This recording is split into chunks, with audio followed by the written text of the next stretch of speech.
नमस्कार, आदाब दोस्तों। 16 जून देश की बड़ी खबरें हम आपके सामने लेकर के आ गए। सबसे पहली और बड़ी खबर दोस्तों पश्चिम बंगाल से आ रही है, जहां पर बीजेपी के अब 20 विधायकों ने पार्टी से बगावत कर दी है, जिसके चलते पश्चिम बंगाल में बीजेपी अब लगभग पूरी तरह से बैकफुट पर आ गई है। इस पर पूरी अपडेट आगे हम आपको देंगे। वहीं अगली बड़ी खबर में हम आपको बताएंगे दोस्तों उत्तर प्रदेश में होने वाले विधानसभा चुनाव 2022 को लेकर के अमित शाह का एक बड़ा ऐलान हुआ है। क्या ऐलान क्या है, आगे हम आपको इस पर भी जानकारी देंगे। वहीं अगली बड़ी खबर आ रही है दोस्तों उत्तर प्रदेश के गाजियाबाद में एक मुस्लिम शख्स की दाढ़ी काट करके जय श्री राम के नारे लगाने वाले लोगों के ऊपर ना कार्रवाई करते हुए योगी आदित्यनाथ सरकार ने एक बड़ा फैसला इस मामले पर लिया है। किस तरह से, आगे हम आपको इस पर भी अपडेट देंगे। वहीं अगली बड़ी खबर आ रही है दोस्तों पश्चिम बंगाल से, जहां पर ममता बनर्जी के लिए एक अच्छी खबर आ रही है दोस्तों। ममता बनर्जी के लिए बहुत बड़ी खुशखबरी, पीके का मिला साथ। किस तरह से, आगे इस पर भी जानकारी देंगे। वहीं अगली बड़ी खबर में हम आपको बताएंगे दोस्तों हज आवेदन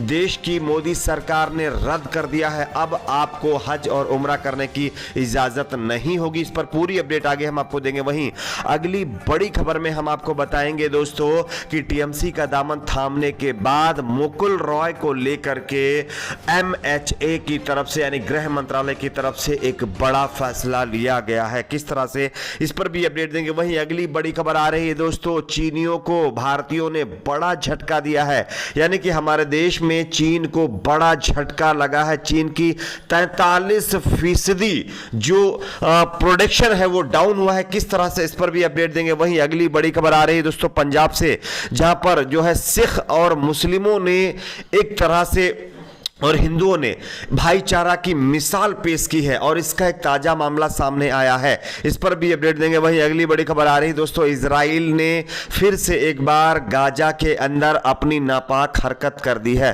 किस तरह से, इस पर भी अपडेट देंगे। उससे पहले छोटी सी रिक्वेस्ट आपसे करेंगे दोस्तों, इस वीडियो को लाइक करके चैनल को सब्सक्राइब जरूर कर लीजिए। जैसा कि आप सभी जानते होंगे पश्चिम बंगाल में ममता बनर्जी लगातार टीएमसी के बागी नेताओं को जो बीजेपी में शामिल हुए थे उनको घर वापसी कराने में जुटी हुई हैं। खैर इस पर उनको कामयाबी भी मिलती हुई दिखाई दे रही। इससे पहले मुकुल रॉय, उसके बाद कई और दिग्गज नेता टीएमसी में घर वापसी कर गए हैं। लेकिन अब जानकारी मिल रही है कि दोस्तों बीजेपी के 20 से ज्यादा विधायक जो है अपनी ही पार्टी से बगावत कर चुके हैं। आप इस खबर को देख सकते हैं। पश्चिम बंगाल विधानसभा में नेता विपक्ष शुभेंदु अधिकारी ने बीजेपी विधायकों की अगुवाई में सोमवार को राज्यपाल जगदीप धनखड़ से मुलाकात की है और इस दौरान बीजेपी के करीब 74 विधायकों में से सिर्फ 50 विधायक ही उनकी इस मुलाकात के साथ इस मीटिंग में मौजूद रहे हैं। और इसी के बाद बताया जा रहा है कि बीजेपी के बैठक में जिन विधायकों ने हिस्सा नहीं लिया वो अब बीजेपी के लिए चिंता का सबब बने हुए हैं। पश्चिम बंगाल में बीजेपी ने 77 सीटें जीती थी। इनमें से मुकुल रॉय के तृणमूल कांग्रेस में शामिल होने के बाद अटकलें लगाई जा रही हैं कि कई और विधायक टीएमसी में शामिल हो सकते हैं। तो ये आंकड़ा अब बढ़ करके बताया जा रहा है कि 24 हो गया है जो बीजेपी से बागी विधायक हैं। तो ये कहीं ना कहीं बीजेपी के लिए एक बड़ा झटका पश्चिम बंगाल में है। बात करते हैं अगली बड़ी खबर की। अगली बड़ी खबर आ रही है दोस्तों उत्तर प्रदेश में होने वाले विधानसभा चुनाव 2022 को लेकर के अमित शाह ने एक बड़ा ऐलान कर दिया है। आप इस खबर को देख सकते हैं। चुनावी मोड में आ चुका भाजपा हाईकमान अब तेजी से संगठनात्मक खामियों को दूर करने में जुट गया है। इसकी कमान खुद गृह मंत्री अमित शाह ने संभाल ली है। उन्होंने सरकार के बाद अब संगठन की समीक्षा शुरू कर दी है। उन्होंने इसकी शुरुआत प्रधानमंत्री नरेंद्र मोदी के संसदीय क्षेत्र वाराणसी से कर दी है। गृह मंत्री जल्द ही कई जिलों के पदाधिकारियों और पार्टी के पुराने कार्यकर्ताओं से संगठन के बारे में फीडबैक लेने जा रहे हैं। यानी कि जिस तरह से उत्तर प्रदेश के अंदर बीजेपी की फिजा खराब हुई है, जिस तरह से लोग बीजेपी से नाराज हैं, इसको डैमेज कंट्रोल करने के लिए और मैनेज करने के लिए देश के गृह मंत्री अमित शाह ने कमान संभाल ली है। बात करते हैं अगली बड़ी खबर की। अगली बड़ी खबर आ रही है योगी आदित्यनाथ सरकार का एक बड़ा फैसला। दरअसल गाजियाबाद में अभी 2 दिन पहले एक मुस्लिम शख्स को जिस तरह से जय श्री राम के नारे लगवाते हुए कुछ लोगों ने पीटा था, इस मामले पर योगी आदित्यनाथ ने बड़ा फैसला लिया। अभी तक जिन लोगों ने उस मुस्लिम शख्स को पीटा है उस पर क्या कार्रवाई हुई है इसका तो अता पता नहीं है, लेकिन जिन लोगों ने इस मामले को उठाया उसके ऊपर कार्रवाई जरूर हो गई है। आप इस खबर को देख सकते हैं। गाजियाबाद जिले में एक बुजुर्ग मुस्लिम व्यक्ति की पिटाई को सांप्रदायिक रंग देने के मामले में उत्तर प्रदेश सरकार ने बड़ा फैसला किया है। योगी आदित्यनाथ सरकार ने ट्विटर के खिलाफ एफआईआर दर्ज कराई है। इस मामले में 8 अन्य के खिलाफ भी मामला दर्ज हुआ है। ट्विटर पर आरोप लगाया गया है कि इस तरह के वीडियो पर कोई कार्रवाई नहीं की गई। इस वीडियो को इस तरह प्रचारित किया गया कि मुस्लिम शख्स को निशाना बनाया गया, उसकी पिटाई की गई और जबरन उसकी दाढ़ी काटने का आरोप लगा।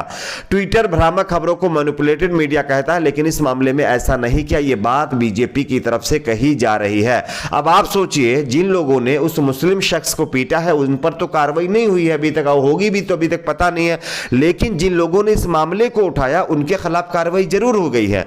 बताया जा रहा है कि इसमें हालांकि गिरफ्तार वो लोग जरूर हो गए हैं जिन्होंने पिटाई की, इसमें कल्लू और आदिल के रूप में हुई है।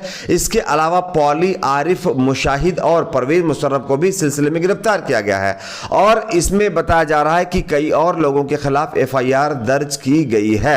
बात करते हैं अगली बड़ी खबर की। अगली बड़ी खबर आ रही है दोस्तों पश्चिम बंगाल से। ममता बनर्जी के लिए अच्छी खबर आ रही है दोस्तों। प्रशांत किशोर, जिन्होंने पॉलिटिकल रणनीति बनाने को लेकर के जो रिटायरमेंट लिया था, उस पर अब वापसी कर दी है। ममता बनर्जी के साथ एक बार फिर से पीके का साथ होगा, इसके लिए एक तरह से बड़ा ऐलान हुआ है। प्रशांत किशोर के साथ अब ममता बनर्जी का नाता बना रहेगा। पीके की टीम को बोर्ड में शामिल कर लिया गया है, तो यह ममता बनर्जी के लिए अच्छी खबर है और कहीं ना कहीं आने वाले चुनाव में भी पीके अब लगातार ममता बनर्जी के रणनीतिक जो है एक तरह से सलाहकार बने रहेंगे। बात करते हैं अगली बड़ी खबर की। अगली बड़ी खबर आ रही दोस्तों, अगर आप भी इस बार हज करना चाहते हैं या उम्रा करना चाहते हैं तो आपके लिए एक बड़े झटके की खबर है।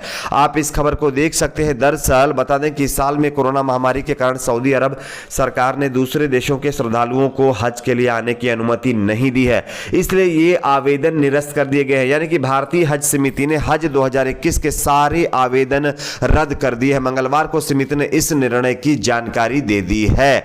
तो कहीं ना कहीं इस बार हज करने उम्रा करने वाले लोगों के लिए झटके की खबर है, उनको इस बार हज उम्रा करने को नहीं मिलेगा। बात करते हैं अगली बड़ी खबर की। अगली बड़ी खबर आ रही है दोस्तों मुकुल रॉय के टीएमसी में शामिल होने के बाद गृह मंत्रालय की तरफ से मुकुल रॉय के ऊपर बड़ी कार्रवाई कर दी गई है। आप इस खबर को देख सकते हैं। पश्चिम बंगाल में तृणमूल कांग्रेस के नेता और सीएम ममता बनर्जी के खास रहे मुकुल रॉय के 2017 में पार्टी छोड़कर भाजपा में शामिल होने पर राजनीतिक खतरों को देखते हुए केंद्रीय सुरक्षा प्रदान की गई थी। इसी तरह उनके बेटे शुभ्रांशु को भी भारी भरकम केंद्रीय सुरक्षा कवर मिला था। अब दोनों लोग अपनी पुरानी पार्टी टीएमसी में वापस चले गए हैं। इसके साथ ही केंद्र सरकार ने मुकुल रॉय के बेटे की सिक्योरिटी हटा ली है। संभावना कि बहुत जल्द ही मुकुल रॉय की भी केंद्रीय सुरक्षा हटाई जा सकती है। तो यह बड़ा फैसला गृह मंत्रालय की तरफ से लिया गया है। बात करते हैं अगली बड़ी खबर की। अगली बड़ी खबर आ रही दोस्तों, चीन को भारत का बड़ा झटका। आप इस खबर को देख सकते हैं। कभी हिंदी चीनी भाई भाई के नारे देश में गूंजा करते थे, इसी का फायदा उठा करके चीन ने भारत को अपने सामान से लाद दिया था, लेकिन बीते 1 साल से बायकॉट चीन अभियान के चलते चीन से आयात लगातार कम होता जा रहा है। इसकी बानगी एक सर्वे में सामने आई है। सर्वे के मुताबिक ये जानकारी मिली है 43% लोगों ने चीनी सामान नहीं खरीदा है। यानी कि चीनी सामान नहीं खरीदने की वजह से चीन को इसका भारी भरकम नुकसान उठाना पड़ा है। तो कहीं ना कहीं चीन के मुंह के ऊपर यह जोरदार तमाचा भारतीयों ने मारा है। बात करते हैं अगली बड़ी खबर की। अगली बड़ी खबर दोस्तों पंजाब से आ रही है, जहां पर हिंदू, मुस्लिम और पंजाबी सिख लोगों ने भाईचारे की एक मिसाल कायम की है। आप इस खबर को देख सकते हैं। 7 गुरुद्वारों और 2 मंदिर वालों ने गांव में 4 मुस्लिम परिवारों के लिए अब मस्जिद बनाने का ऐलान कर दिया है। ये पूरी जानकारी पंजाब के मोगा के भुलर गांव में आ रही है। भुलर गांव में 4 मुस्लिम परिवार ऐसे भी हैं जो 1947 में भारत बंटवारे के बाद पाकिस्तान नहीं गए, भारत में रहे, लेकिन उनके लिए मस्जिद का इंतजाम नहीं था। और इस बीच सिखों ने और हिंदू लोगों ने मिल करके मुस्लिमों के लिए मस्जिद निर्माण करने का ऐलान किया है। तो काश हमारे देश में इसी तरह के सब लोग हो जाएं तो हिंदू मुस्लिम सिख जो लड़ाई चल रही है खत्म हो जाएगी। बात करते हैं अगली बड़ी खबर की। अगली बड़ी खबर आ रही है दोस्तों, इजराइल ने एक बार फिर से गाजा में नापाक हरकत को अंजाम दिया। आप इस खबर को देख सकते हैं। इजराइल ने गाजा पट्टी पर फिर से कई हवाई हमले शुरू कर दिए हैं। आपकी अपनी इस पर क्या राय, नीचे कमेंट बॉक्स में जरूर बताइए। वीडियो को लाइक शेयर, चैनल को सब्सक्राइब जरूर करें।